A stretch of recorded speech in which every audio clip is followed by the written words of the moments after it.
Muy buenas tardes con todos. Expoflores y la Escuela de Floricultura les dan la más cordial bienvenida a este evento en vivo. El día de hoy tenemos la presencia del doctor Bernardo del Campo, presidente de Advanced Renewable Technologies International, y Antonio Pino Gómez Lince, presidente de Tecto Carbón S.A., quienes abordarán el tema de biocarbón, una herramienta única para regenerar el carbono orgánico de los suelos. El doctor del Campo hablará sobre las generalidades del carbón orgánico y el señor Pino expondrá resultados de ensayos con biocarbón de TECA.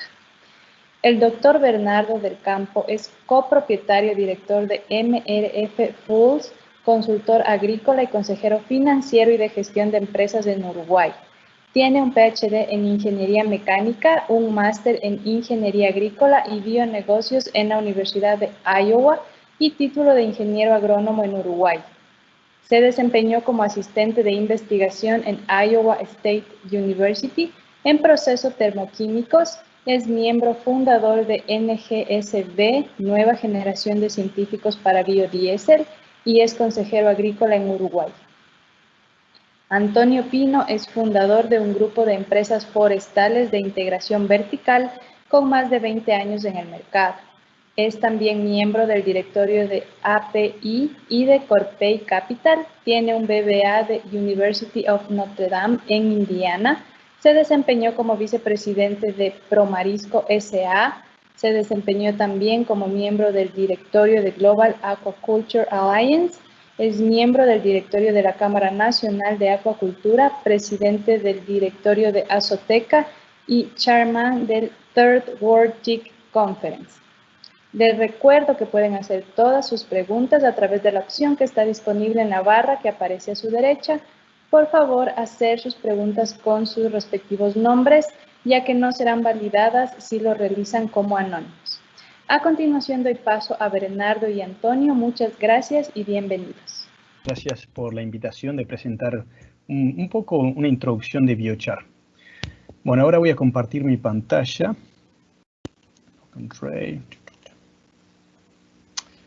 Fantástico. Y Antonio, vos me interrumpís cuando te parezca que quieras aclarar algo en especial, porque de vuelta, capaz que hay áreas que ustedes quieren conversar y dedicar un poquito más de tiempo y me cortan nomás. Estoy acostumbrado. Bueno, les voy a comentar un poquito de ARTI. ARTI es Advanced Renewable Technology International. Hicimos un partnership con Tecto Carbon para proveer para ayudar en la parte técnica en lo que puedan. Realmente ellos han hecho un trabajo excepcional en lo que es validación de datos y como van a ver en el biochar hay mucha ciencia y hay que hacerlo bien. Entonces nosotros proveemos manufactura de equipos de pirólisis, hacemos consultoría, hacemos ingeniería y producimos biochar y productos a partir de biochar, productos más avanzados. Y bueno, Antonio me invitó para presentar un poquito de datos que hemos generado en mi investigación de Iowa State y también a nivel de la empresa. Así que les voy a comentar un poquito. Bueno, biochar. ¿Qué es el biochar o el biocarbón en español? El biocarbón es el carbón que sale de los procesos termoquímicos. A altas temperaturas el carbón se empieza a cristalizar en aromatic rings, se carboniza y se empieza a formar una estructura de carbón. Eso es con altas temperaturas y sin la presencia de oxígeno o con muy poco oxígeno. Es como el fuego, si hay oxígeno se quema y el carbón, en vez de hacer esas estructuras cristalinas y aromáticas, se empieza a producir CO2 y se quema y se va y produce energía. Bueno, lo que yo quiero mostrar acá sería la importancia del biocarbón en la parte de investigación, que a medida de los años más y más publicaciones se están generando, hay más conocimientos, se sabe más cómo usarlo mejor, de qué materiales, bueno, en qué aplicaciones anda mejor, etc. Y lo mismo con las patentes, cada vez hay más patentes en el área. De alguna forma, a lo que quiero presentar es un concepto relativamente nuevo y también se está desarrollando mucho en la industria.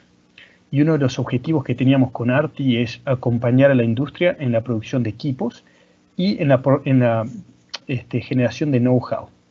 Esta acá es un ejemplo de biocarbón. Hay, como verán en un futuro, ahora en la presentación, biocarbón, hay muchos productos, pero esto es una molécula de carbón, es una partícula de carbón, es una foto de Ithaca Institute, que hay mucho de biocarbón en ese journal. Yo los invitaría a que lo revisen. Bueno, el biocarbón. Biocarbón no es nada nuevo, en el sentido de que yo lo que quiero que de alguna forma asimilarlo a la gente es que el biocarbón es algo que los indios han estado utilizando en más de 5.000 años atrás. Estos suelos son suelos de la Amazonia, se le dicen terra preta, y los indios lo que estaban haciendo agricultura en algunos lugares del Amazonas. Y estos paches de suelo tienen una concentración de materia orgánica, de nitrógeno, de fósforo, una capacidad de intercambio catiónica 3-4 veces más que el suelo aledaño, y aledaños son a 100 metros, es decir, son paches de suelos relativamente pequeños, de cuarta hectárea, algo por el estilo. Ahí son muy variables, pero estos suelos fueron hechos por los indios, y lo que hicieron fue hacer un carbón para agricultura. Eso es lo que hicieron.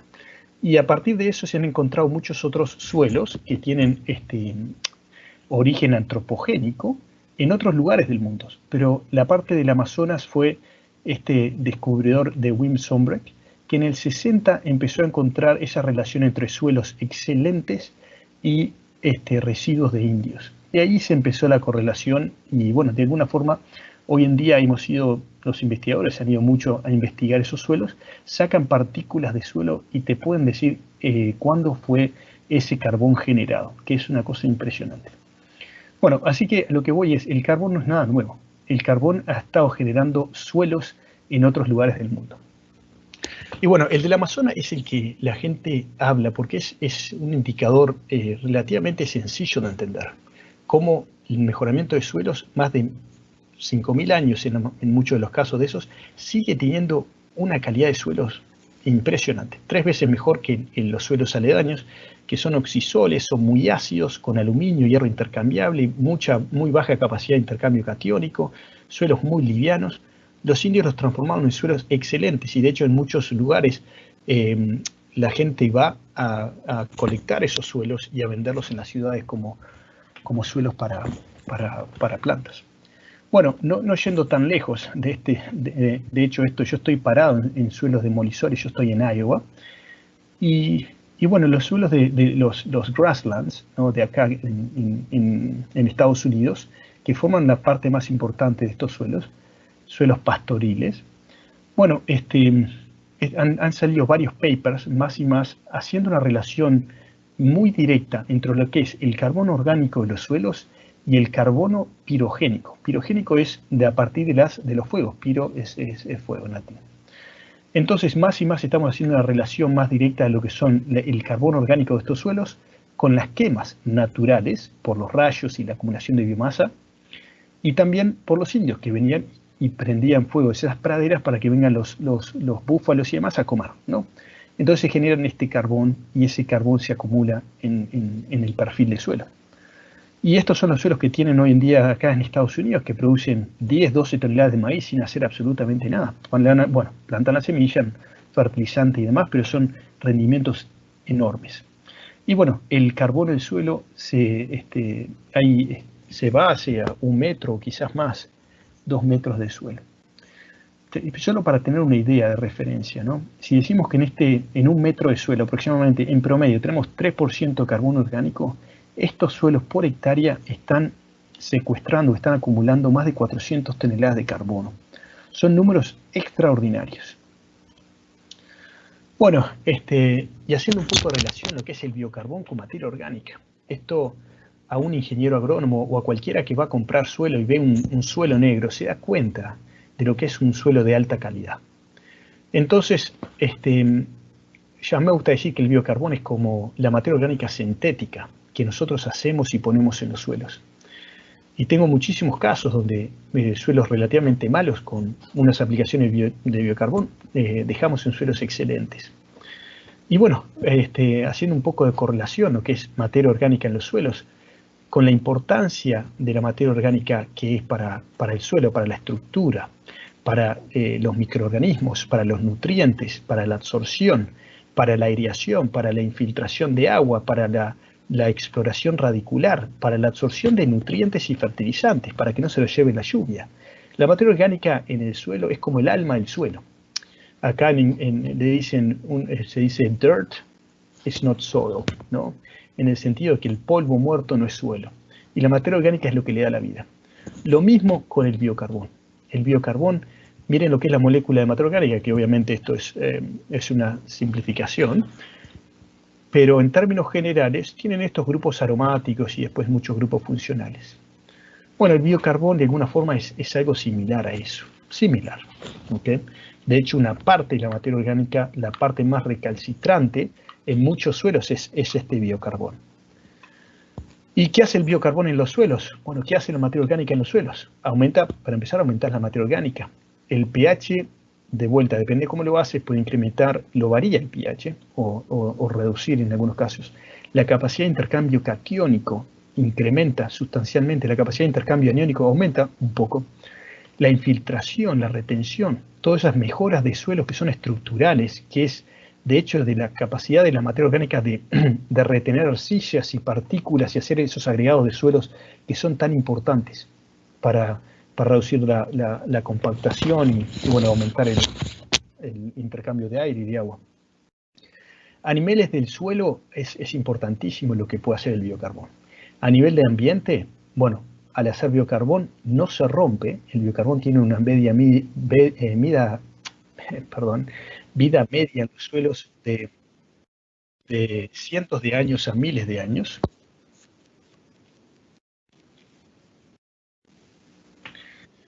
Entonces, perdón que tuve una llamada.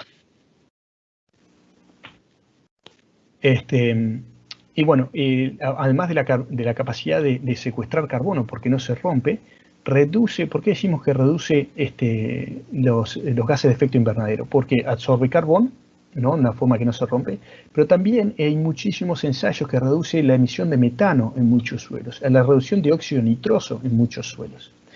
Y eso, bueno, de vuelta, va más allá de la secuestro de carbono. Y después reduce la erosión y la erosión de suelo, porque reduce la escorrentía superficial al mejorar la estructura. Y a nivel de suelo, uno mejora el suelo y tiene que mejorar el cultivo. Y en algunos casos no se dan. Entonces eso lo vamos a ver un poco. Pero haciendo un biocarbón bueno, siempre tiene que mejorar el suelo y siempre tiene que mejorar, o por lo menos mantener, el rendimiento productivo. ¿Cómo se hace el biocarbón? Como les comentaba, el carbón es una aromatización del carbón que hay en la biomasa. Entonces, hay muchísimos procesos, pero a altas temperaturas, sin oxígeno, se empiezan a hacer estas estructuras de carbono. ¿Qué es este acá? Este biochar. En el proceso también, y depende de qué proceso, se producen aceites y se producen gases. Y estos gases, bueno, es la fuente de energía para el sistema. Bueno, esto es lo que hacíamos en Iowa State, que nosotros hacemos no solo aceites, pero también azúcares a partir de esos, refinábamos los azúcares que hay en el bio-oil para producción de etanol y de varias otras cosas. Bueno, ahora, ¿cómo se hace el biochar? Hay muchos sistemas para hacer biochar. Estos son los sistemas más sencillos, artesanales, que uno va, pone el carbón y hace una combustión incompleta, agrega un poco de oxígeno, pero no mucho, lo suficiente para mantener el sistema exotérmico que genera suficiente energía para carbonizar. Y estos son ejemplos más sencillos. Y acá lo que estoy mostrando son reactores a nivel de investigación.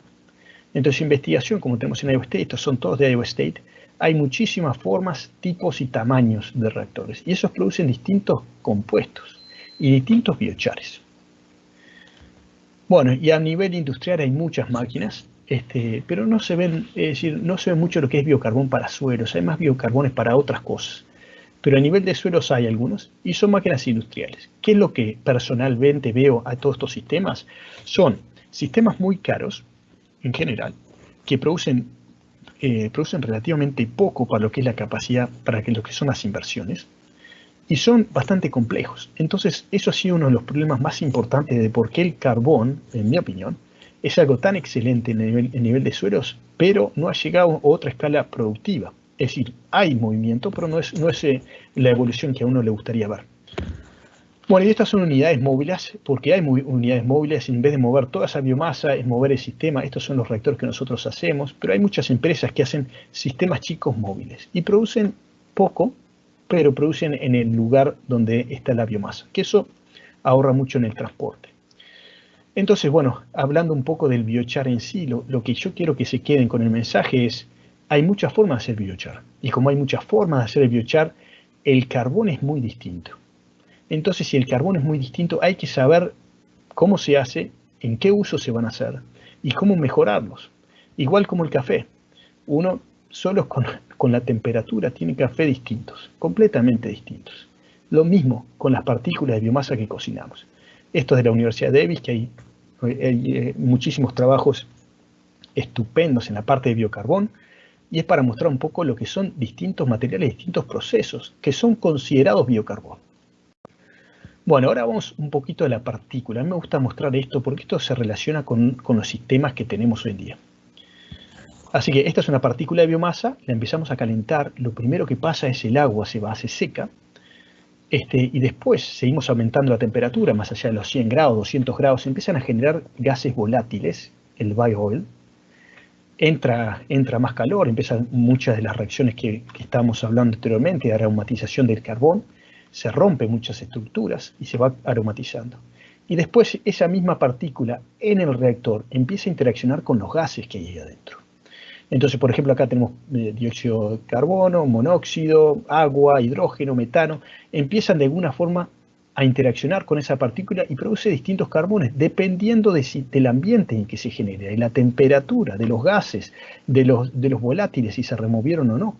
Entonces, eso te genera distinto biocarbón. Es un poco eso, para que se entienda que el carbón son negros, pero los biocarbonos, además de ser negros, hay que hacer muchos estudios, y nosotros eso es lo que hacemos. Hacemos muchos análisis, que hay un montón de análisis funcionales, de estructura, un montón de análisis, dependiendo de los usos que uno quiera hacer.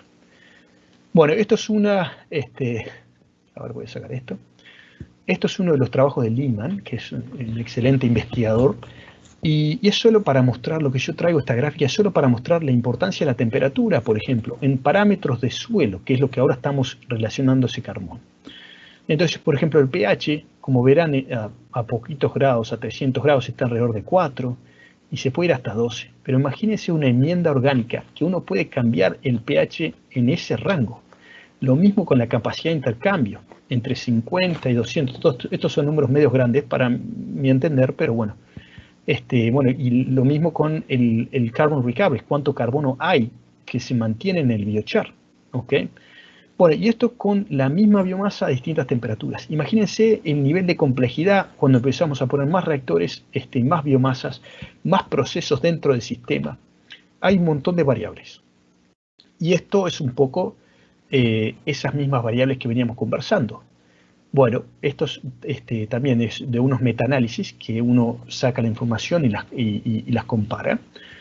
Entonces se habla mucho en la parte de biocarbón de área específica. ¿Qué es el área específica? Es el área que tienen todos esos poros, esa área como que se explaya esa área.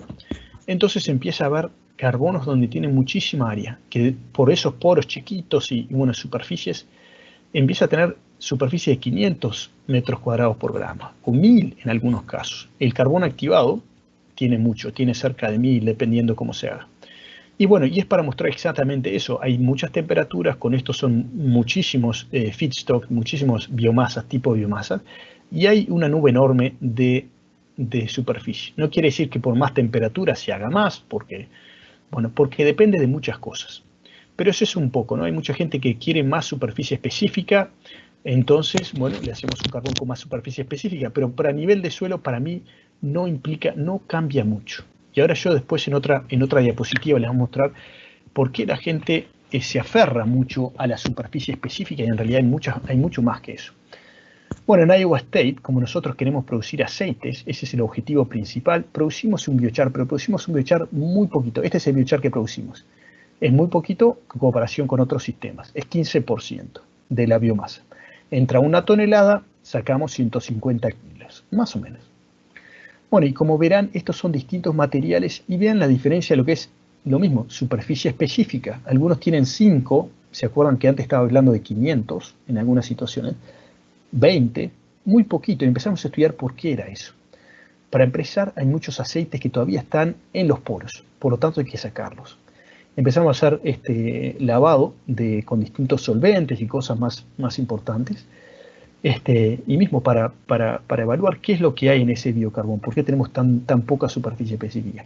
Y otro tema interesante es que hay mucho carbón que se genera a partir del crudo, del bio-oil, que se hace unas repolimerizaciones arriba de ese carbón. Por lo tanto, ese carbón es muy distinto. Y bueno, y por eso tiene muy poca superficie específica. Bueno, esto es para mostrar que no es solo la parte del carbón de por sí, pero son los otros grupos funcionales que el carbón tiene. ¿Okay? Entonces, este carbón se rompe en la superficie, eso genera relaciones. Cuando está hablando uno del biochar, está la parte de carbono, pero también está todo el complejo de minerales. Y esos complejos minerales catalizan muchísimas reacciones a nivel de la superficie, que cambia mucho la estructura. Estos son distintos carbonos, pasamos un jugo de niños que tiene muchos colorantes y algunos remueven unos y otros remueven otros. Lo único que queremos mostrar son estos grupos que cambian con distintos biocarbones y te cambian la absorción de esas tintas que hay adentro de esos jugos. Y bueno, a nivel de pirólisis, esto es de Spoukas, otro investigador excelente, aumenta la temperatura, se aromatiza más y se reducen los volátiles. Bueno, hay un montón de otras relaciones en función de la temperatura. En general, la temperatura se habla de que es el elemento número 1 en definición de biochar. Esto es otro ejemplo, ¿no? Como yo les comentaba antes, en el reactor uno pone distintos gases y hay reacciones. Bueno, esto fue un poco una idea de unos colegas de poner un poquito de oxígeno, pero muy poquito de oxígeno. Y empezamos a ver que la superficie específica de ese carbón empezaba a aumentar en forma muy significativa, a casi 100, ¿ok? Que para nuestros carbones es mucho. De vuelta, esto es algo anecdótico, no tiene mucha validez productiva, pero es solo para ver los cambios que uno puede llegar a hacer en los procesos. Bueno, y esto, por ejemplo, los pH, ¿no? Para mostrar distintos materiales que hemos priorizado y cómo cambia el pH desde 9 hasta 4 en algunas situaciones. Y esto es un ejemplo, ¿no? Pero de vuelta, estos son de pirólisis rápida, que es lo que hacemos en Iowa State. Otros procesos producen otro tipo de material.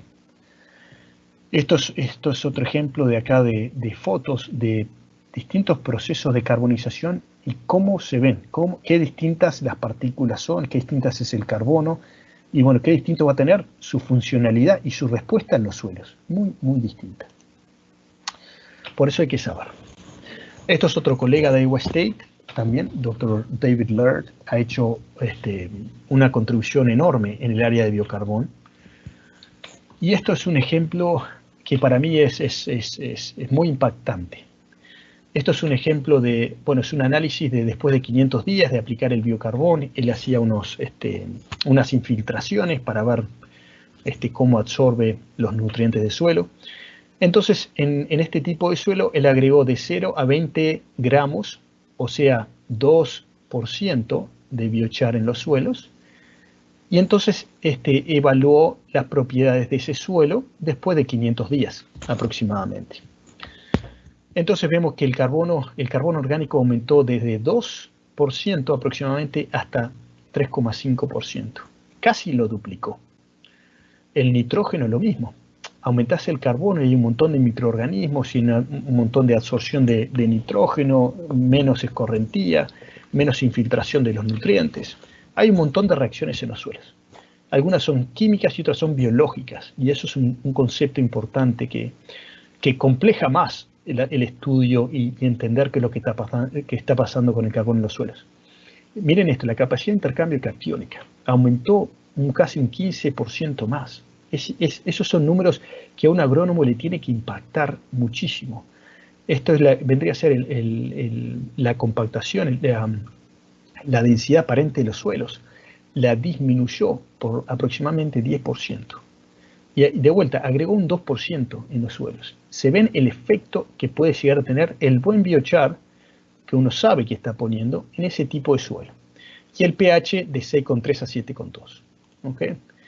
Bueno, la idea es eso, es mostrar qué impactos tiene si uno lo hace bien, si uno sabe lo que hace. A mí me gusta mucho evaluar mucho los metaanálisis, porque como les estoy mostrando, hay muchísima variabilidad de los procesos, de la biomasa que se usa, de las condiciones del procesamiento. Entonces, las metaanálisis agarran muchos estudios, los ponen todos y empiezan a evaluar las relaciones. En todos ellos, de los que yo he visto, hay un rendimiento, hay un incremento en el rendimiento promedio. En este caso es de 10%, acá está 10%. Pero lo interesante es ver la variabilidad de eso y por qué se da. Por ejemplo, en este investigador Jeffrey, vamos a ver lo más importante, que es el cambio en la productividad de los distintos cultivos, ¿no? Y algunos, por alguna razón, estos son 36 estudios, disminuyó en el ryegrass promedio. En todos los otros aumentó y vean la variabilidad. ¿Y por qué se da esto? Porque nosotros estamos, sin saber, ponemos muchos tipos de biochares en muchos tipos de suelos, que a veces no es la mejor combinación. Bueno, y estos son, por ejemplo, los distintos tipos de biochar. Estos son de gallinaza, estos de la pulpa de la madera, estos de aquí y allá. Bueno, como distintas biomasas, ¿no? A nivel de suelos, una cosa es en el field, en el campo, lo otro son ensayos en parcelas, adentro de invernaderos.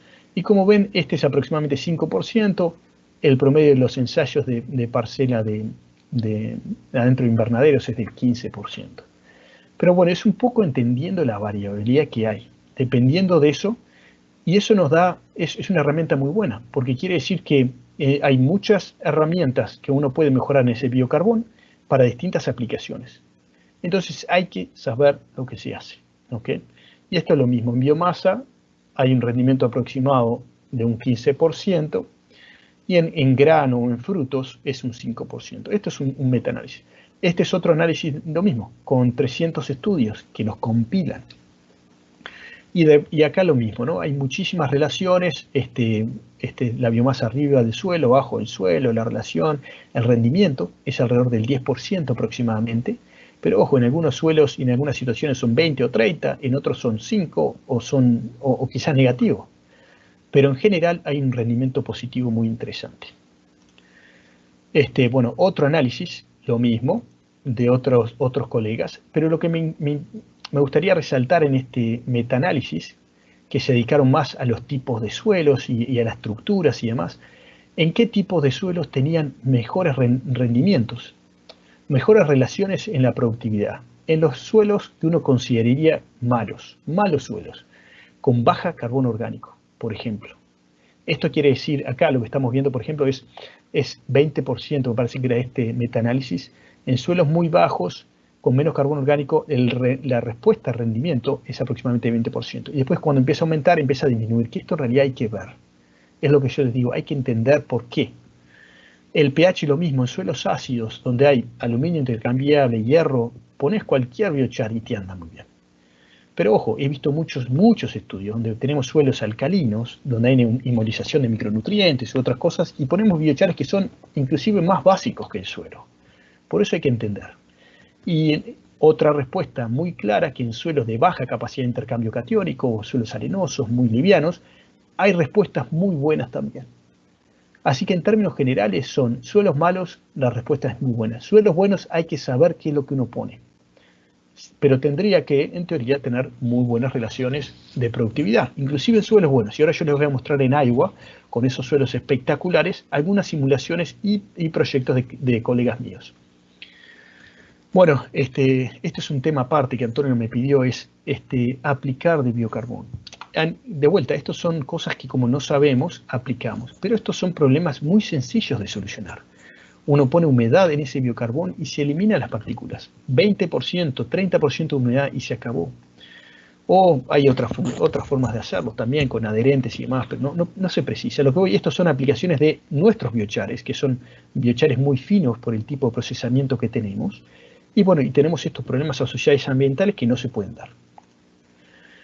Bueno, ahora ¿cuál es la idea? De mostrarle a nivel industrial o a nivel de investigación los distintos carbonos. Y ahora hay que hacer los productos. Y ahí en los productos hay que seleccionar de todos esos sistemas, los mejores sistemas para los tipos de suelos que uno generalmente utiliza. De estos biochares, hay muchos biochares en el mercado. Y como pueden ver, la idea de demostrar que hay muchos, y también en general son relativamente, no son baratos. Pero acuérdense, el biocarbono uno lo pone una vez en el suelo, prácticamente no se rompe por cientos de años. Entonces, algo bueno se tiene que pagar. Bueno, de biocarbones. Ahora empieza la parte más comercial. Uno produce el biocarbón y después tiene un montón de cosas para hacer. No solo el tamaño de partículas, pero puede enriquecerlo con un montón de nutrientes. Bueno, cómo lo hace, la inoculación es con microorganismos. Hay un mundo de cosas que uno puede mejorar ese carbón. Y algo que hay que tener muy en cuenta es el biocarbón no es un alimento, la planta no lo come, no se degrada en los suelos. Pero el biocarbón, si me preguntás a mí, el elemento más importante es biológico, que empieza las interacciones de suelo y microorganismo y planta de una forma extraordinaria.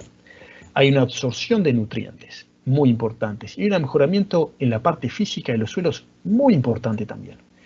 Pero si uno me pregunta, yo creería que de todos esos, lo más importante es la parte biológica, que es inclusive hasta más complicada de entender.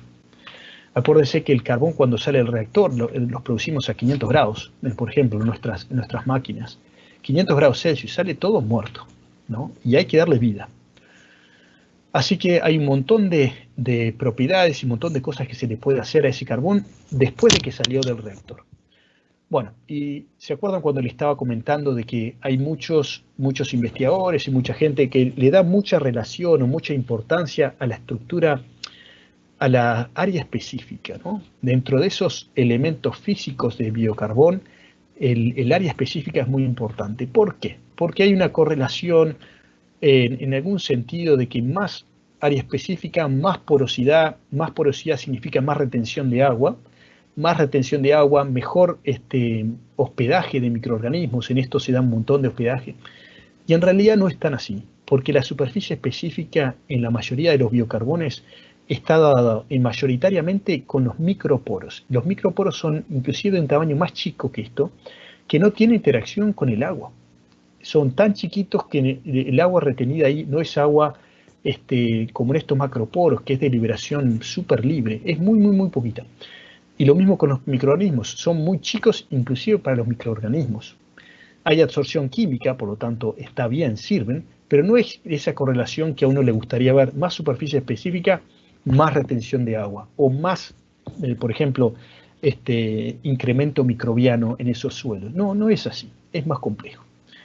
Imagínense en esto, ¿no? Este es un carbón, es para mostrar la estructura de esponja que tiene, esponja de elementos químicos, esponja de biología, esponja de agua. Imagínense en todos esos ensayos que yo les mostré, en cuántos de ellos, por ejemplo, tenemos uno de estos biocarbones con mucha retención de agua, pero lo estamos irrigando constantemente en un invernáculo.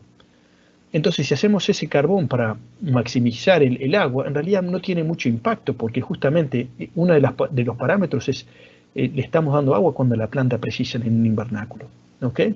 Por lo tanto, hay que saber desarrollar ese carbón y hay que saber desarrollar esas propiedades de que el carbón sea más beneficioso en las situaciones que se van a utilizar. Esto es otro ensayo de David Laird y es justamente para mostrar el impacto del agua en los suelos. Miren estos son toneladas por acre, así que aproximadamente multiplíquenlo por 2. Más toneladas, más retención de agua. Lo mismo con la productividad del cultivo. ¿Okay? Empieza a aumentar. Y estos son incrementos muy sustanciales. Pero miren lo que pasó con el grano en esta otra situación. Disminuyó. Entonces hay que ver un poco qué tipo de biochar se usó. Hay muchos biochares que uno tiene que hacer el añejamiento, que van a ver mucho yo lo recomiendo siempre. Entonces hay que asegurarse que uno lo hace. Hay que entender un poco las cosas básicas como el pH, la salinidad, que uno está mejorando. Y bueno, y mezclarlo y entender el cultivo también. Yo les muestro, esto es un suelo bueno, que tiene mucho carbono orgánico. Y esto es un suelo deteriorado, donde no hay cobertura, donde se le aplicó todas estas enmiendas orgánicas, y si no hay cobertura y demás, el agua se lo lleva. Pero esto es un suelo muerto, en términos generales. Entonces el biocarbón es la esponja, si uno lo pone y hace las cosas bien, regenera esos suelos. Esto tiene que ser práctica como universal en el mejoramiento de los suelos, ¿no? De vuelta, yo trabajo en esta área, pero las cosas que he visto en mejoramiento de suelos como esto es increíble. Ahora justo estamos con un productor y hicimos unos biocarbones y lo pusimos, es un productor de cáñamo, y le pusimos la materia orgánica de los suelos partiendo de 3 en una aplicación, esto es un acre y medio, de 3% se la pusimos a 7%, con biochar y otras enmiendas orgánicas. Que de esos carbono orgánico, la parte recalcitrante es 5%, pero prácticamente le duplicamos el carbono orgánico de los suelos, y ahora el suelo parece un suelo muy bueno. Bueno, la parte microbiológica, yo no voy a saltar mucho, no voy a desarrollar mucho esta área, pero es un área que yo los invito a que lean, porque hay muchísimo. Estos son micorrizas y asociadas al biocarbón, pero hay como una estructura base para que los microorganismos se desarrollen en forma exponencial. Y eso es muy difícil de entender.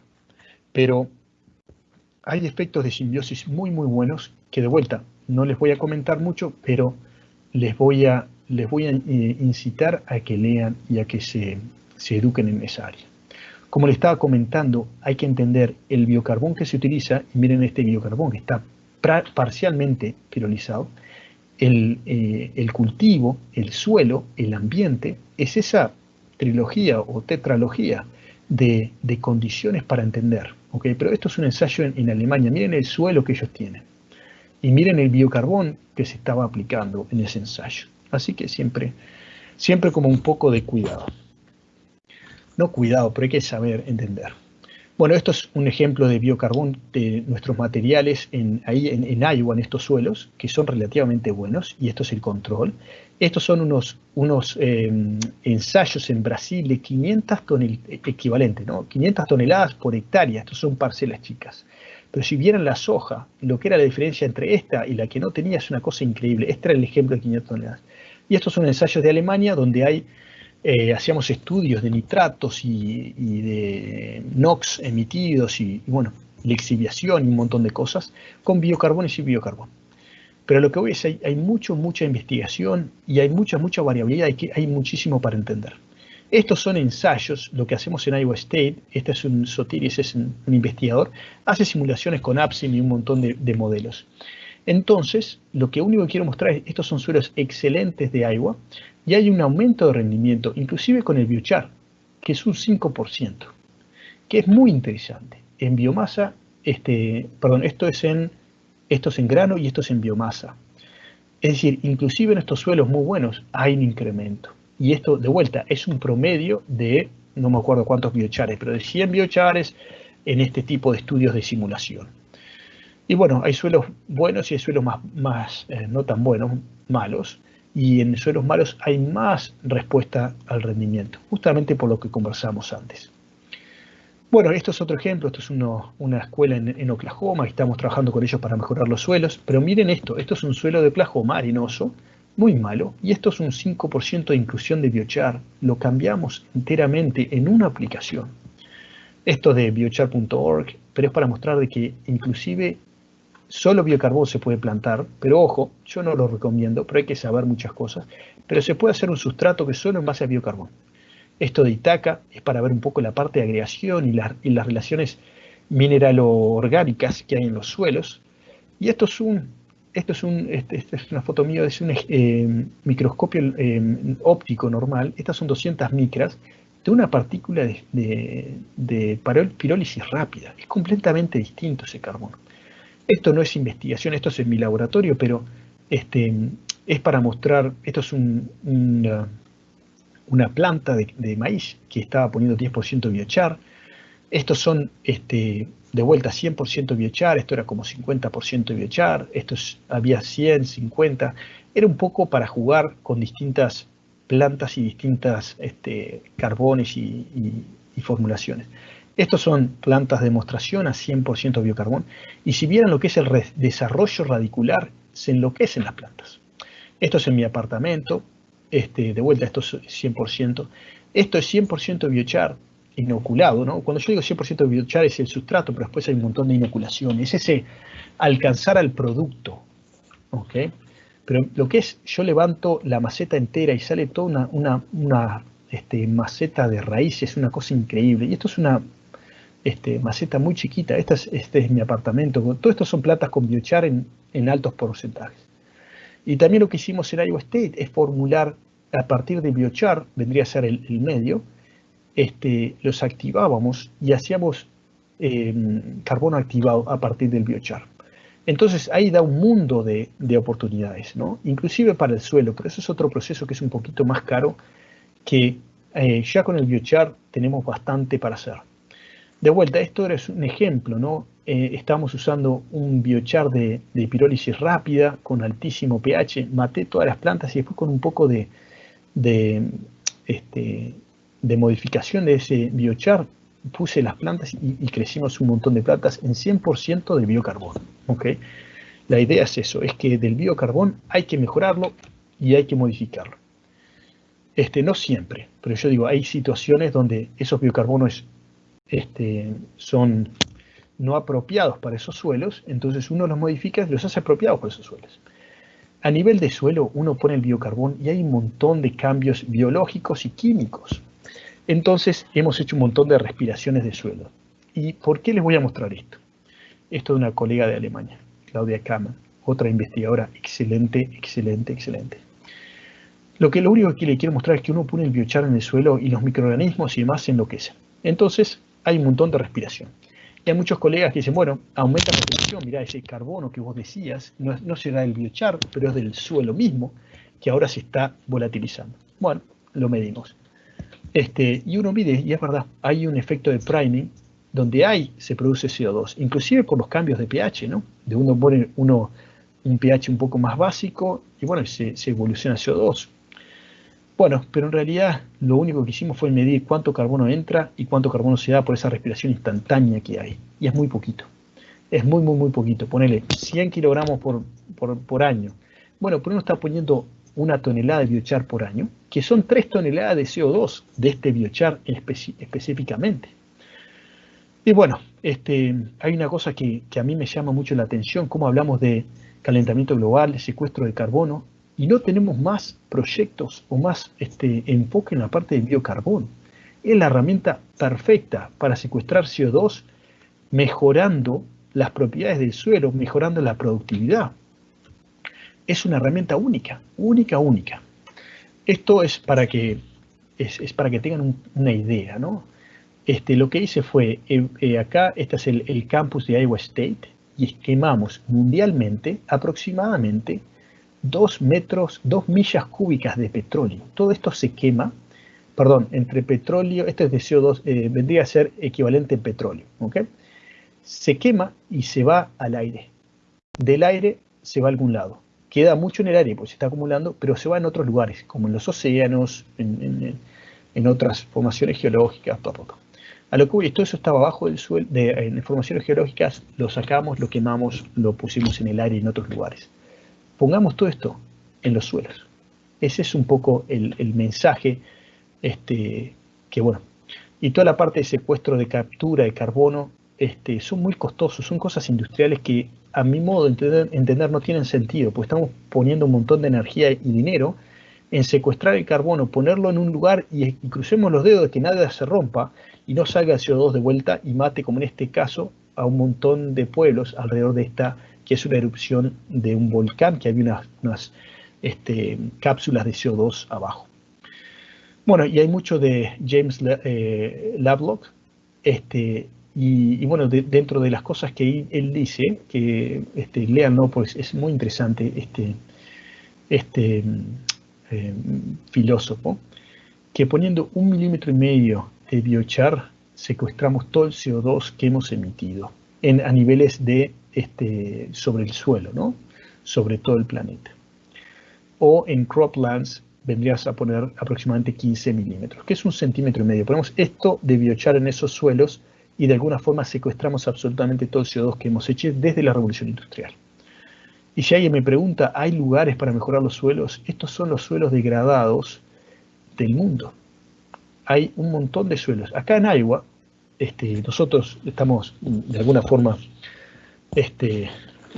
bendecidos con la cantidad de suelo que hay. 1 metro, 2 metros de suelo. Sí, pero ya se han perdido aproximadamente 7 pulgadas de suelo. ¿Okay? Digamos 20 centímetros de suelo.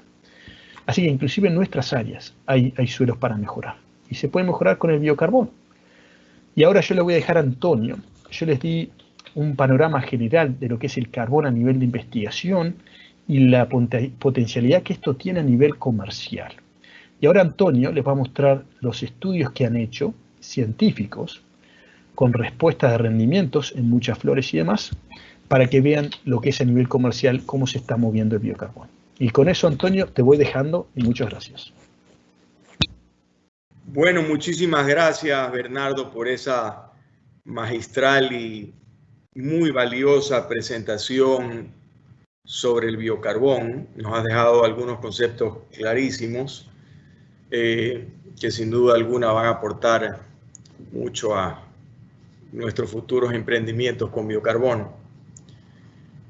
Yo les voy a presentar los resultados de ensayos en rosas con biocarbón de teca, que tal vez podrían ser los primeros, pues no hemos encontrado nada de bibliografía sobre ensayos de biocarbón en rosas hasta el momento.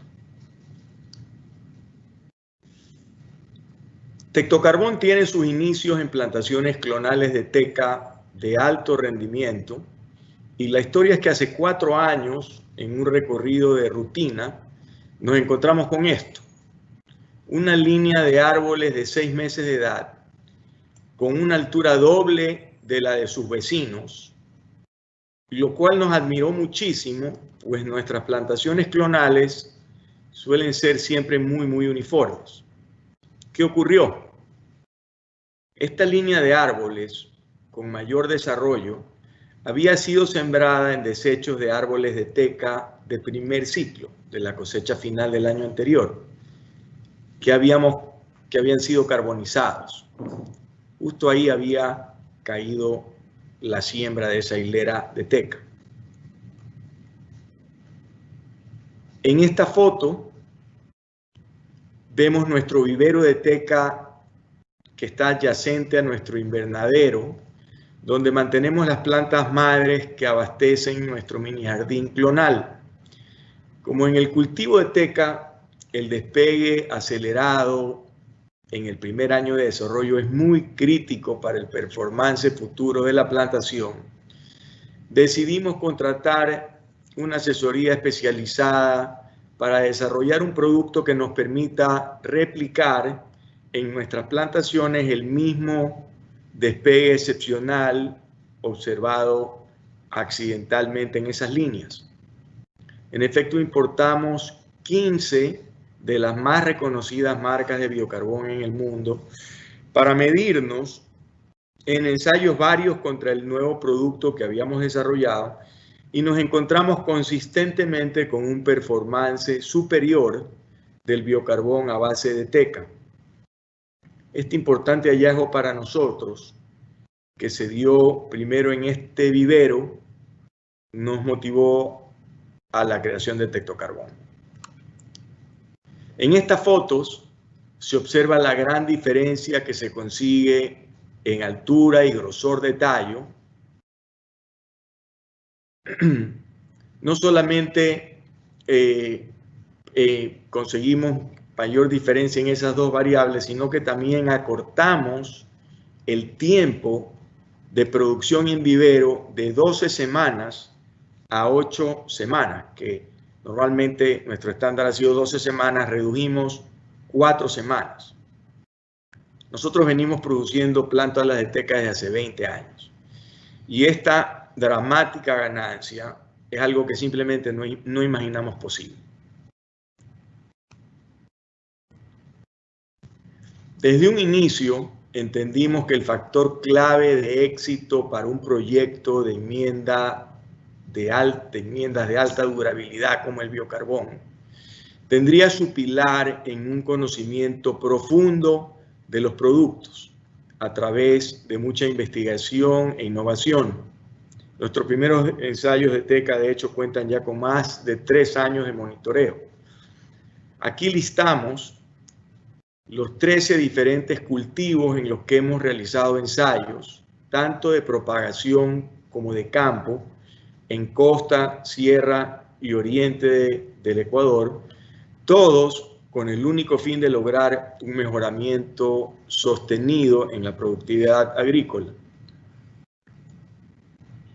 En esta diapositiva están marcadas 3 diferentes zonas donde ya hemos terminado 16 ensayos con resultados concluyentes. 10 en la zona norte, en el sector de Cayambe, 3 en la zona centro, en el sector de Guayabamba, Machenguí y Quinche, 3 en la zona sur de la Tacunga.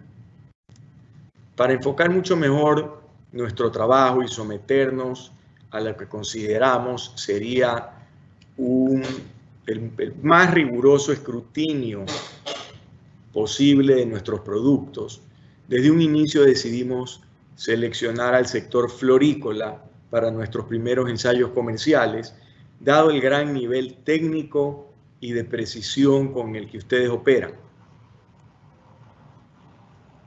Los 16 ensayos están representados por 16 variedades distintas, de las cuales 14 pertenecen a la categoría de rosas y 2 pertenecen a la categoría de flores de verano.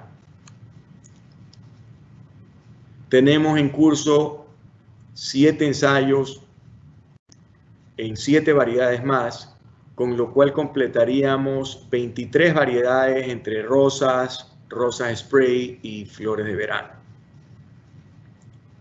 Hemos procurado realizar los ensayos con el mayor rigor científico posible, con la cooperación de los técnicos de las fincas florícolas y de nuestros especialistas que acompañan al ensayo, con la siguiente metodología. Se firma un convenio entre las partes y se elabora un protocolo, el cual típicamente incluye objetivos de los ensayos en 3 variables, variables de producción, en las que consideramos número de tallos por cama que cumplan con especificaciones o criterios de exportación y número de basales.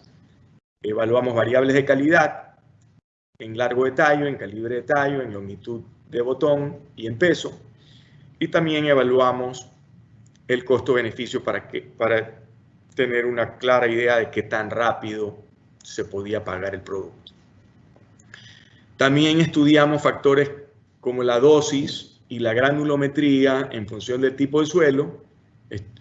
Consideramos la disposición del ensayo, el número de tratamientos y número de repeticiones, y la duración del ensayo y frecuencia de las visitas, que varía entre finca y entre variedad y variedad. En este cuadro presentamos el resumen de 14 ensayos de rosas y rosas spray de los 16 ensayos terminados. Hemos excluido expresamente los resultados de flores de verano. Como se puede observar, la media del incremento de los resultados del tratamiento más exitoso en número de tallos por hectárea asciende a 21.93% y el incremento de la mediana del tratamiento con biocarbón, el tratamiento más exitoso sobre el testigo, asciende a 15.80% de tallos por hectárea, adicionales al testigo. En cuanto a variables de calidad, presentamos solo el largo, por ser este el más relevante en el aspecto económico comercial del cultivo, donde también encontramos que el incremento promedio de los tratamientos más exitosos fue de 2.46 centímetros de promedio y la mediana de 1.55 centímetros. Lo más interesante es que con un salto en productividad tan dramático, no solo se logró mantener los parámetros de calidad, sino también se los mejoró. Este súbito nivel de incremento de la producción se lo podría también considerar un salto cuántico, como el que, por ejemplo, a mí me recordó lo que ha logrado el sector camaronero en los últimos 10 años, en donde se ha multiplicado por 7 veces su volumen de exportaciones. Ellos han logrado incrementar en el 2009 de 136 millones de toneladas al 2019 635 o 645 millones de toneladas, un incremento del 375%, a pesar de ser una industria también muy madura ya como la florícola. Es decir, estos saltos cuánticos, como el que se pudiera pensar que es posible lograr con la aplicación de biocarbón, ya se los ha logrado en otras industrias por otros factores. En este gráfico sintetizamos los 16 ensayos terminados para reflejar la gran diversidad de variables que hemos probado. Por ejemplo, se han probado 3 categorías de cultivos: rosas, rosas spray y flores de verano. Se han probado en 2 etapas productivas, la etapa de siembra y de plantas establecidas. 3 tipos de granulometría, de 7 a 12 milímetros, de 3 a 6 y mixta. En la granulometría de 7 a 12 milímetros, ustedes pueden observar ahí que se ha probado hasta en 6 diferentes tipos de dosis, y también una prueba de biocarbón inoculado in situ con micorrizas. Entonces, solo en esos 16 ensayos la cantidad de variables que hemos ensayado y que hemos probado ha sido muy amplia. Como todos ustedes ya conocen, en el mundo de los insumos agrícolas, una correcta dosis más una correcta aplicación es esencial para obtener buenos resultados. Para el biocarbón, esta misma metáfora también aplica con gran relevancia, y por eso me he permitido recordarla. Luego de muchas pruebas con nuestros biocarbones, encontramos que los mejores resultados de campo en rosas se logran en dosis que oscilan entre 0.75 y 1 litro por metro cuadrado. En cuanto al modo de aplicación, este varía entre cultivo y cultivo, es muy específico, pero de manera general se lo divide en 3 etapas: en plantas de siembra, en plantín, en plantas establecidas.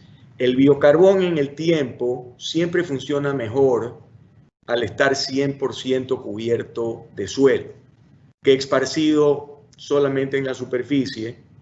Y las aplicaciones conjuntas de biocarbón con compost, como ya lo hacen algunos de ustedes que habitualmente aplican compost, son las que mejor funcionan. Ese combo es el más ganador. Vale mencionarles que ahí están las aplicaciones. A ver, tal vez debo explicarles aquí que brevemente que en la aplicación de siembra simplemente se ubica la dosis de biocarbón en la línea de siembra y se lo cubre con tierra. En la etapa plantín igual se hace un surco bajo la línea de riego en la zona de mayor exploración radicular, y luego también se lo tapa con tierra, ¿no? Lo mismo para la etapa productiva, y realmente creo que nos ha funcionado muy bien en rosas el hecho de abrir el surco bajo la línea de riego en la zona de mayor exploración radicular, pues parece que el efecto del biocarbón es de atrapar de una mejor manera, de retener de una mejor manera los nutrientes que van en ese fertirriego y tenerlos disponibles para las plantas en el preciso momento que las plantas lo necesitan. Vale la pena, les decía, también mencionarles que en ciertos casos una sola aplicación de biocarbón podría ser suficiente durante toda la vida de la planta. Algo de esto también ya lo mencionó Bernardo. En efecto, este no es un insumo de compra recurrente, semanal, mensual o trimestral, como ocurre con los fertilizantes, plaguicidas o herbicidas. El biocarbón tiene una situación distinta. Por ello, el proceso de decisión de compra de una enmienda de alta durabilidad como el biocarbón debe ser compartida entre la dirección general y la dirección técnica de una empresa, ya que se trata de una inversión en infraestructura, como podría ser, por ejemplo, el plástico de un invernadero o un nuevo sistema de riego o un sistema de drenaje o la tierra misma, que en teoría no es despreciable.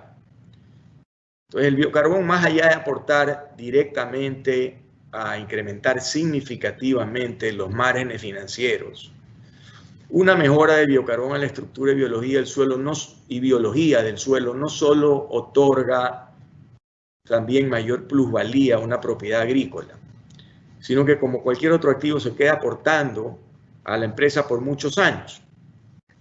Este es un criterio de importante consideración al momento de pensar en una inversión de compra tan poco recurrente como ocurre con el biocarbón. Ahora, para explicar ciertos detalles importantes de las pruebas estadísticas, me permito darle la palabra y presentarles al doctor Omar Ruiz, director del Centro de Estadísticas de la ESPOL, de la Escuela Superior Politécnica del Litoral, quien nos ha ayudado a validar los análisis estadísticos aquí presentados. Bienvenido, Omar. Muchas gracias, Antonio. Vamos entonces a continuación a hacer un análisis, o vamos a presentar los resultados del análisis estadístico de los datos que fueron obtenidos de los diferentes ensayos. Vale la pena recordar que nosotros vamos a dividir aquí esta presentación de los análisis estadísticos de la parte, primero, productiva a través del número de tallos y después de la calidad a través del largo del tallo. Entonces, en este caso estamos viendo el gráfico, un gráfico comparativo entre el tratamiento más exitoso y el testigo en las diferentes variedades. La variable que nosotros estamos aquí analizando es el número de tallos, y lo que podemos observar es que siempre la parte verde, que vendría a ser el tratamiento exitoso, está por encima del testigo. ¿Qué quiere decir eso? Que los resultados del tratamiento exitoso, de todos los tratamientos que se realizaron para ver cuál era el mejor, se toma el mejor, y ese mejor, comparado con el testigo, siempre estuvo por encima de ese testigo. La media del tratamiento exitoso para el número de tallos aquí es de 1204.8, y la media del testigo es de 1007.6 tallos por hectárea por día. Luego, como vimos en el gráfico anterior, estábamos haciendo una comparación entre el tratamiento exitoso y el testigo por cada una de las variedades. Ahora, para darle un soporte estadístico, lo que hacemos en esta tabla, es un análisis comparativo, una diferencia entre el testigo, el tratamiento exitoso y el testigo. Y podemos observar cómo siempre la diferencia sale con un valor positivo. ¿Qué es lo que queremos probar en este caso? En este caso, si no hubiese diferencias entre el tratamiento exitoso y el testigo, el promedio de las diferencias debería ser 0. Esa es la hipótesis que planteamos aquí. ¿Sí? Quiere decir que da lo mismo el testigo exitoso y el testigo. ¿Por qué? Porque al final el resultado entre ellos va a ser 0 esa diferencia. Entonces, al hacer el análisis estadístico, una prueba T pareada, lo que obtenemos nosotros es que la probabilidad de que ocurra que esa diferencia sea igual a 0 es tan baja, es tan despreciable, que tenemos que rechazar esa hipótesis. Por lo tanto, lo que nosotros hacemos es decir que existe evidencia estadística para afirmar que la media de esas diferencias es significativamente mayor que 0. En este caso estamos hablando de 197 tallos por hectárea por día. Aquí vemos el incremento porcentual de producción y estamos viendo en cada una de las variedades que se probó el producto, y en el caso menos exitoso tenemos un incremento porcentual de un 5%, de más de un 5%, y en los casos más exitosos andan alrededor del 50%. Inclusive hay un caso en el que supera el 50% y llega hasta un 55% de incremento porcentual en la producción. Aquí comenzamos ya a desmenuzar los resultados. Entonces, ¿qué es lo que estamos haciendo? Pues aquí estamos mostrando el número de tallos adicionales por hectárea por día.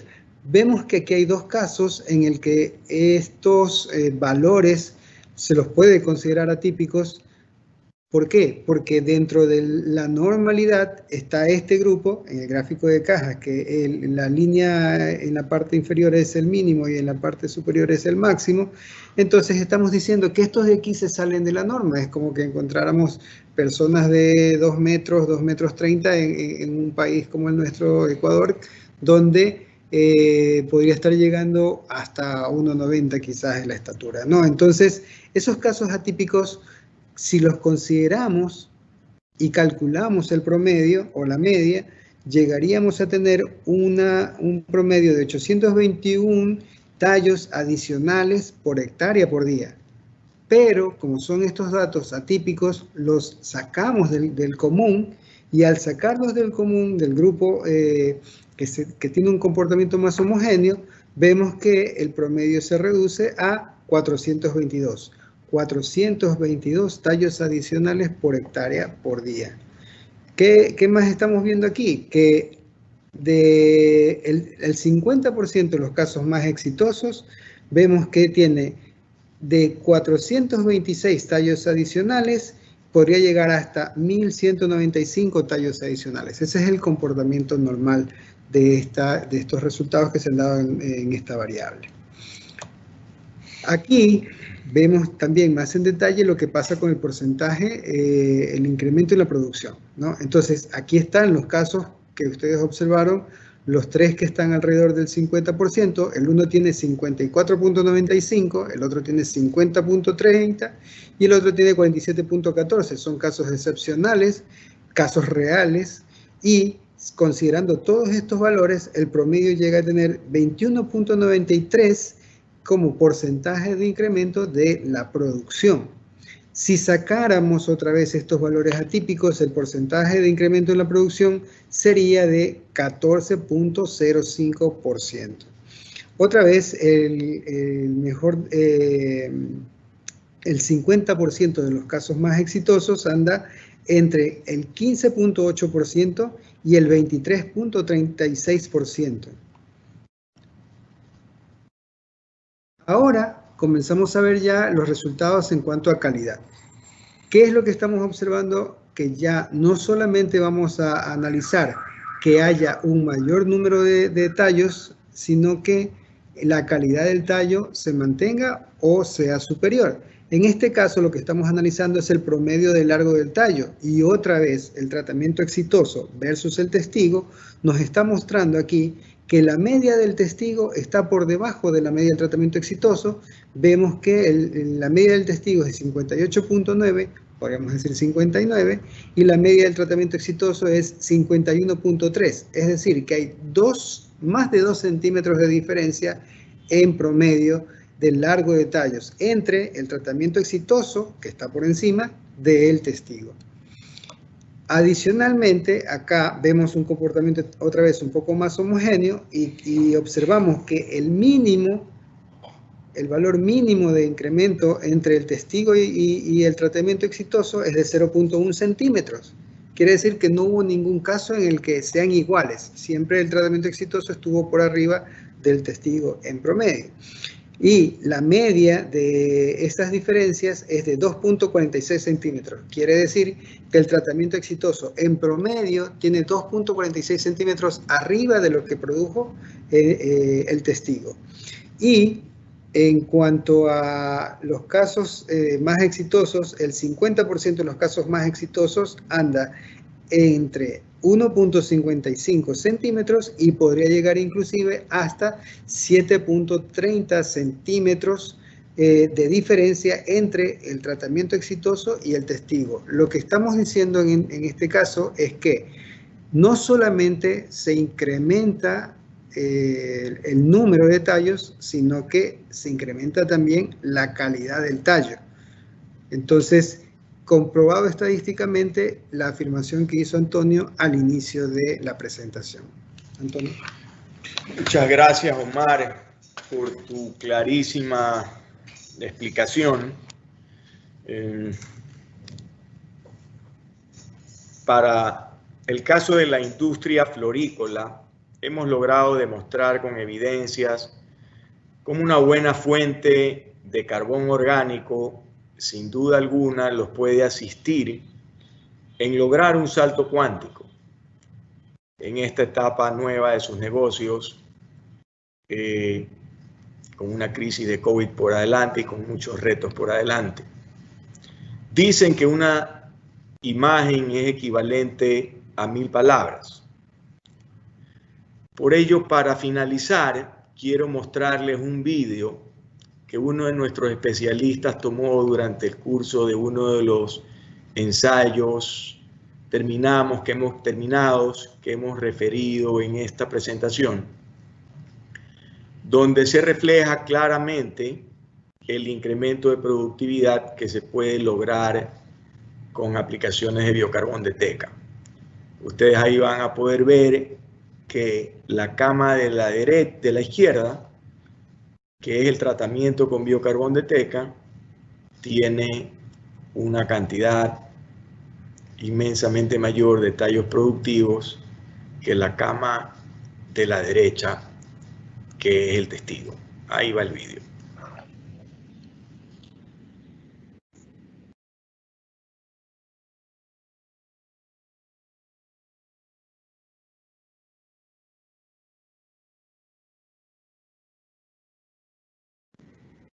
Muchísimas gracias a todos por su participación y les deseo el mayor de los éxitos en sus negocios, en sus nuevos emprendimientos.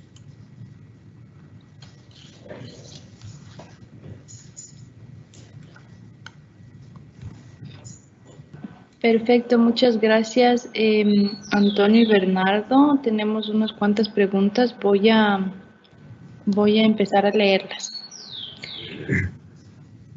Manuel Lozano pregunta, ¿es posible mejorar la estructura física de un suelo, por ejemplo, un suelo arenoso o un suelo muy arcilloso con la aplicación de biocarbón?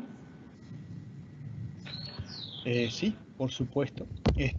Los ensayos muestran que en general las mejoras en las propiedades de los suelos, la física de los suelos, es más impactante para la misma cantidad en suelos livianos, ¿ok? Pero en las dos situaciones hay mejoras físicas muy importantes. A nivel arcilloso hay incrementos muy buenos, sobre todo cuando uno quiere reducir la compactación y formar agregación, mejorar la estructura. Bueno, pero ahí es un capítulo un poco más avanzado de lo que es el biocarbón, ¿ok? En el sentido de que esos complejos de biocarbones y clay minerals, hay varias teorías de cómo mejorarlo. Directamente por la absorción que ellos tienen, indirectamente por toda la parte biológica y estructural de las plantas y demás que forman esos agregados, como las earthworms, ¿no? En el sentido de la parte orgánica que fomenta esa agregación. Por lo tanto, directa e indirectamente hay mucho. Los resultados muestran que hay mejorías para la misma cantidad de biochar más importantes en suelos más livianos. Pero sí, hay mucho de eso.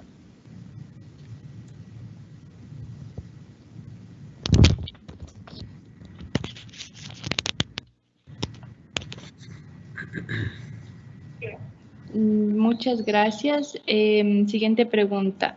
Lourdes dice, ¿han realizado ensayos en suelos salinos? Y si lo han hecho, ¿qué resultados han arrojado? Sí, yo personalmente no he hecho estudios en suelos salinos, pero sin duda en la literatura hay muchísimos trabajos en esa área. Eso es un ejemplo, por ejemplo, que a mí me gusta remarcar como hay que saber las cosas básicas del suelo y del biochar. Porque hay biochares, por ejemplo, los biochares que hacemos a partir de gasificación, que tienen un contenido de ceniza altísimo, 50% más. La conductividad eléctrica es muy alta. Entonces, esos tipos de biochares para esos lugares salinos no es lo más recomendable. ¿Te das cuenta? Otros tipos de biochar, por supuesto. Pero sí, respondiendo a tu pregunta es, sí, hay muchos trabajos. Yo personalmente no he trabajado con suelos salinos, pero hay muchos trabajos. Pero un concepto básico es eso. El biochar absorbe muchos cationes en el suelo. La parte de sodio, por supuesto. Pero no hagamos el error de poner un biochar que tiene mucha salinidad de por sí a un suelo salino, porque obviamente vamos a ver detrimentos en esa aplicación. Muchas gracias, Bernardo. José Dávalos dice, buenas tardes. ¿Han realizado ensayos con cáñamo en los que se haya analizado si existe incidencia en el nivel de cannabinoides? Tengo varios productores con cáñamo. Eso sería una pregunta que tendría que... Yo personalmente no he hecho ningún estudio, pero habría que verlo. Porque, como te digo, en la literatura hay, no sé, 2.000, 3.000 papers por año en biochar. Se están saliendo al día de hoy o más. Entonces, debe haber. Yo no conozco.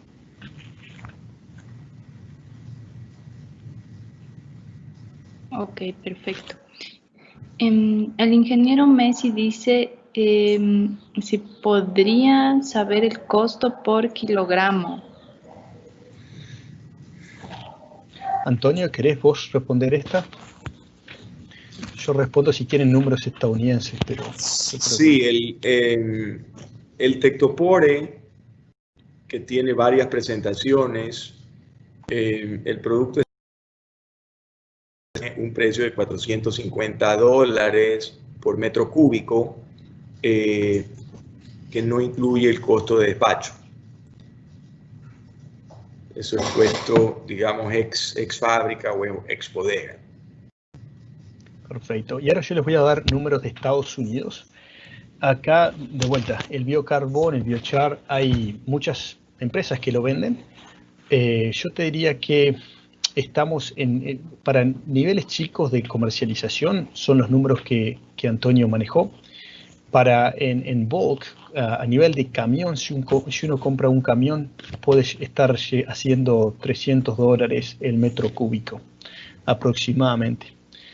Pero de vuelta, acuérdense que el biocarbón, en general, como las enmiendas de suelo se venden en base a volumen, porque, por ejemplo, el biocarbón absorbe mucha agua. Hay muchos biocarbones que absorben 3 veces el agua o 10 veces el agua en algunos casos. Entonces, por peso no se hace mucho. En general es todo por volumen.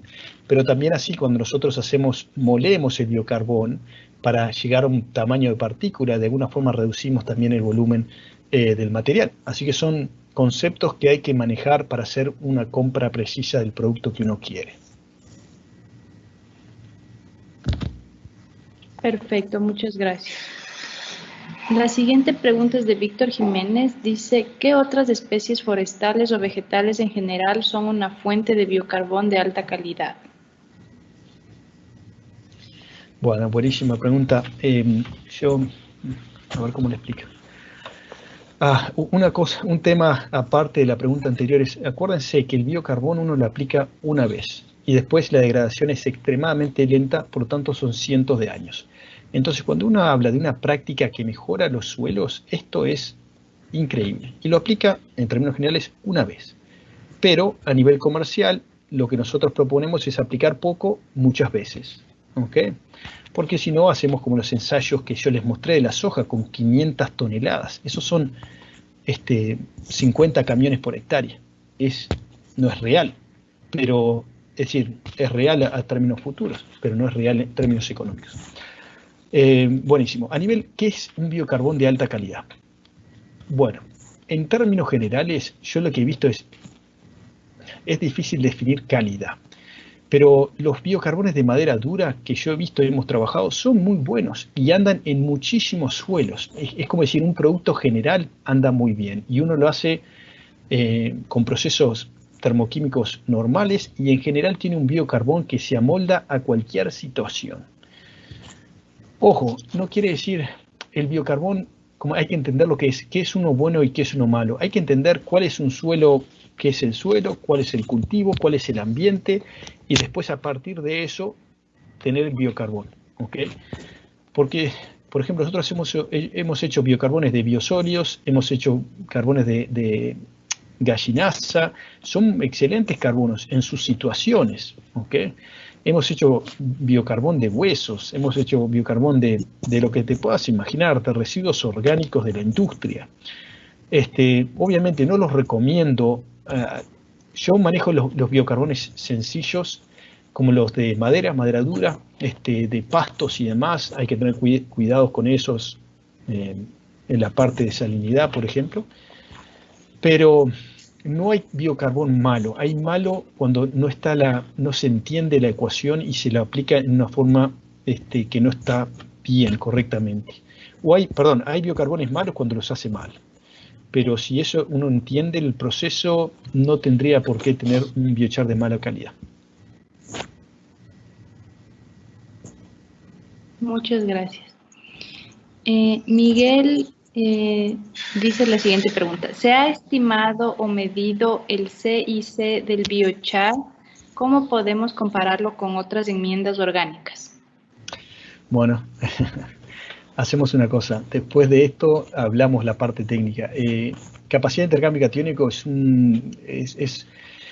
un análisis un poco complicado. Y como ustedes verán, una cosa es hacer una capacidad de intercambio catiónico en los suelos con esta metodología y después cuando empezamos a utilizar en otros materiales, las cosas cambian y los análisis se han modificado para tener una medición representativa. A lo que voy es, sí se hace y hay varios análisis proxies a lo que vendría a ser la capacidad de intercambio de catiónica que usamos en los suelos. Pero eso es muy técnico, lo podemos conversar en algún otro momento, y bueno, para tener números relativos, ¿ok? Eso está buena esa pregunta, pero es bastante más técnica de lo que a uno le gustaría que sea. Francisco Sáenz dice, ¿se podría atribuir en algo el éxito del biochar de Teca también a su alto contenido de silicio, a más del carbono orgánico? ¿Querés responder la voz, Antonio? ¿O querés que yo me tire al agua con tu La verdad que yo no tengo idea. Si pudiera ser el silicio, sí es verdad. Francisco me parece que hizo la pregunta que la teca es una especie de madera dura tropical con un altísimo contenido de sílice, sobre todo en su corteza. Pero si eso tiene algún efecto digamos, en los excelentes resultados que hemos logrado generar, sobre todo para el sector florícola, no sabría decirles. Y para Francisco, ¿no? El sílice, por ejemplo, la cascarilla de arroz tiene mucho sílice. Algunas maderas o algunas cortezas tienen mucho sílice. A lo que voy, esos son todos elementos, pero en términos generales el porcentaje de sílice que hay no es mucho. Eso no quiere decir que no tenga una relación directa con la planta, pero yo supondría que por el porcentaje menor que tiene en relación a un biochar, que no le vería su interacción directa con el rendimiento de las plantas. Lo que sí hay mucho, que obviamente no se sabe, el biochar es una caja negra, que son todas las interacciones con la parte mineral en los reactores. Hay muchas reacciones que son de catálisis y utilizamos muchos de esos minerales, como el catalizador del auto, que hace reacciones y genera productos. Lo mismo con el biochar. Entonces, si me preguntas a mí en forma directa, el silicio no creo que tenga mucho que ver en el rendimiento o en la producción de biochar, pero habría que verlo. Habría que estudiarlo más. Pero esas son preguntas muy técnicas y muy complejas de explicar. Y no creería. Pero eso es una impresión que yo tengo. Ok. Juan Salgado dice, ¿cuál es la dosis por hectárea? Dale vos, Antonio. Te cargo. Bueno, como presentamos la dosis por hectárea para el sector florícola, para plantas establecidas, hemos encontrado que la que mejor funciona es entre 0.75 y 1 litro por metro cuadrado. Pero hemos hecho pruebas, como ustedes vieron, en 13 otras especies, y realmente varía mucho porque depende de cómo se siembra la planta, de cuál es la densidad que hay de siembra por hectárea, hay muchas variables y el cultivo es de muy largo plazo, por ejemplo, como la teca. Nosotros hacemos aplicaciones anuales en círculos concéntricos conforme va creciendo la corona del árbol, para tratar de estar siempre bajo el drip line. Entonces ahí la dosis por hectárea evidentemente sube porque hay aplicaciones anuales, a diferencia de un ciclo corto que es, digamos, que es una sola aplicación, o el caso de rosas, que va todo bajo la línea de riego. En rosas todavía no hemos probado aplicaciones mayores en toda la cama, por ejemplo. Pensamos que pudiera haber allí una importante oportunidad de incluso mejora, porque la cantidad de raíces que están explorando sobre el biocarbón en esa, digamos, nueva comunidad microbiana que hemos formado es muy pequeña frente a toda la masa radicular de las plantas, ¿no?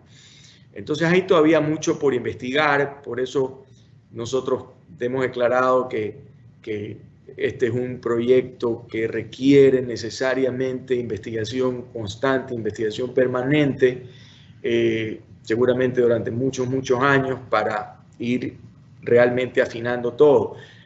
Lo que sí, digamos, nos hemos convencido que el producto es tan bueno, nos da resultados tan formidables, que afinar un poco más o un poco menos no importa en este momento, porque igual se consigue un salto importante, así sea con una dosis menor, con una dosis un poquito mayor. El periodo de repago es muy rápido para una enmienda de largo plazo. Estamos hablando de en unos casos 2 meses, en otros casos 10 meses, pero siempre por debajo del año. Entonces, digamos, la propuesta que creo que conviene en este caso es apostar por por aquel criterio que entre nosotros y los técnicos de la finca sea el que haga más sentido común, y a partir de eso ir aprendiendo para ir afinando los protocolos de manera conjunta, pero sí hay mucho por investigar, y las dosis varían mucho, y incluso la forma de aplicación, que es muy importante, va a variar mucho de cultivo a cultivo. Perfecto. Y para agregar algún concepto, bueno, siempre ¿se acuerdan a esa diapositiva que yo puse? ¿Qué es lo que uno quiere mejorar y entender un poco el suelo y la vegetación y demás? Como muchos insumos agrícolas, en general uno ve un poco el aumento decreciente de la respuesta. ¿Qué pasa? Un suelo malo, la dosis que como un ingeniero va a recomendar sería importante. En un suelo bueno quizá no sea tanto, porque no hay mucho lugar para mejorar esos suelos, ¿ok? Pero en general estamos hablando igual de aplicaciones. Cuando uno habla de enmiendas orgánicas, son aplicaciones muy grandes. Entonces, ¿cómo es el approach que yo tengo? ¿Qué es lo que primero que tratamos de mejorar en los suelos? La parte, es decir, con bajo nivel de aplicación de biochar, la parte química. Como lo que están haciendo ahora, que está abajo de la parte de irrigación. Eso es excelente, porque hay una absorción directa de todos esos nutrientes al biochar, y hay un fomento de la parte radicular del biochar y del suelo y la parte microbiológica. Es localizado. Pero si uno me da para elegir y tenemos mucho dinero, vamos a aplicar muchísimo más. Pero de vuelta, los incrementos van a ser decrecientes, ¿no? en lo que es el suelo. Igual así hay muchísimo para mejorar. Si yo quiero mejorar, por ejemplo, la capacidad de retención de los cultivos en secano, yo voy a agregar cantidades muy grandes. Pero, como siempre, ¿no? Es un tema, es una ecuación económica. son mejoras importantes que uno ve a largo plazo en muchos años, pero también son de inversiones interesantes. Si uno quiere mejorar, por ejemplo, la parte estructural de los suelos, de vuelta está hablando con inversiones significativas de varias toneladas por hectárea. Entonces, es un poco de vuelta a lo mismo, es cómo está el suelo y qué es lo que hay que mejorar. La parte química es la más fácil. La capacidad de intercambio catiónico se mejora en forma significativa sin tener que ir a aplicaciones enormes. La parte estructural, física, retención de agua, agregación, ahí precisamos más cantidad. Pero siempre el límite es agronómico y económico, y hay que entender esa relación bien. Yo creo que lo que están haciendo ahora con Tectocarbón, de esa aplicación localizada, que tiene un poco el objetivo de mejorar la parte de disponibilidad de nutrientes, es lo que hay que hacer como el primer approach. Después seguimos incrementándola. Pero eso va a ser, como decir, the low hanging fruit, ¿no? La fruta más fácil de agarrar, los beneficios más rápidos de monetarizar. Perfecto. Y bueno, Fernando dice si tienen alguna experiencia en frutales. Nosotros estamos recién, digamos, haciendo algo de experiencia en aguacate, como les mencioné. Nos hemos enfocado en el sector florícola, en realidad. Hemos reconocido que no podemos abrirnos a muchos cultivos al mismo tiempo. Hay que ir aprendiendo de a poco cada cultivo muy bien. Y sí, tenemos más de año y medio ya enfocados en el sector florícola. Creemos que hemos aprendido conjuntamente con las fincas que han colaborado con nosotros a lo largo de estos últimos 18 o 20 meses. Los principios son los mismos, ¿no? Lo que decía Bernardo en cuanto a digamos, un producto, una enmienda de alta durabilidad que ayuda a mejorar los suelos, que ayuda sobre todo en la parte biológica, que ayuda a la absorción de nutrientes, que ayuda a la estructura del suelo, a la retención de agua, al desarrollo de raíces. Debe de haber aportes, como lo hemos detectado nosotros, en todas las especies que estamos probando. Estamos encontrando aportes importantes, donde digamos, se ven más rápido los resultados siempre en propagación, ¿no? Porque los ciclos son mucho más cortos.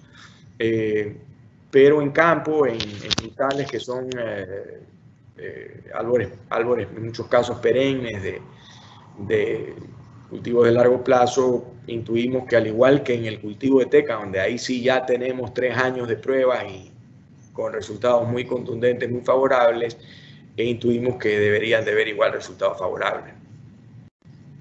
Claro, yo, para simplificar, es un tema muy complejo y hay muchas propiedades de suelo que uno cambia. Entonces, yo como el approach que siempre tengo es, si vos mejorás el suelo, vas a mejorar la parte de salud del suelo y la parte física y química del suelo, vas a mejorar los rendimientos en todos los cultivos. Es decir, en manzano, en pera, en avocado, todos esos vamos a mejorar el suelo, vamos a mejorar la parte de rendimiento. Hay que saber qué áreas del suelo hay que mejorar que tiene mayor impacto en esos cultivos. Entonces ahí elegimos el mejor biochar y lo hacemos de la mejor manera para mejorar esas propiedades del suelo que tienen más efecto en el suelo y en el rendimiento del cultivo. En todos los cultivos hay degradación de suelo, así que, bueno, en todo, bueno, hay manejos muy interesantes para mantener la salud de los suelos, pero siempre mejorar los suelos tiene que ser una práctica agronómica en todos los cultivos. Por lo tanto, esto es una herramienta para todos los cultivos y hay muchísimas investigaciones científicas en todos los cultivos que te puedas imaginar con biochar. Así que si están más interesados en algo más específico, vamos a la literatura científica y ahí bajamos muchísimos estudios. Para el caso de arándanos, por ejemplo, que donde estamos haciendo ensayos en 3 fincas, encontramos una literatura interesante porque en Estados Unidos los arándanos se venden por factor nutricional, más allá de por peso, que han encontrado, por ejemplo, que les incrementa el nivel de antioxidantes, que les incrementa el nivel de los grados Brix, tienen una fruta un poquito más dulce también, les incrementa el factor proteico de proteínas. Entonces, no solamente que les incrementa la productividad, sino también la calidad en aspectos nutricionales, ¿no? En ciertos países o en ciertos mercados, eso también tiene un valor que está siendo apreciado.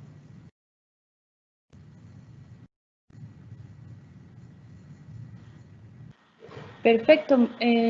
Creo que ya no tenemos más preguntas. No sé si tal vez pueden dar algunas palabras para poder finalizar el evento. Bernie. No, yo agradezco la oportunidad para agradecer a ustedes de la invitación, de haber hecho todo este trabajo para invitar a las personas. En el biocarbón es como, yo quiero que los productores entiendan que esto es un manejo que hay que hacerlo. Como agrónomo yo he visto muchísimas situaciones de producción de que lo único que hacemos es poner fertilizante, y es una concepción que hay que cambiar. Hoy en día hay que entender los suelos, hay que tratar de mejorarlos, hay que pensar en sustentabilidad. Y el biocarbón es una herramienta única para, con el biocarbón, mejorar el carbono orgánico en los suelos y todo el resto que está asociado a la salud de los suelos. Así que yo los invito a que se formen más, que lean más, nos manden preguntas, prueben, compren un poco de Tectocarbon y lo prueben, esa es la mejor forma. Y bueno, si tienen alguna otra inquietud, estamos a las órdenes. Antonio. No, amén. Muchas gracias por su participación, por su tiempo. Muy bien. Bueno, María José.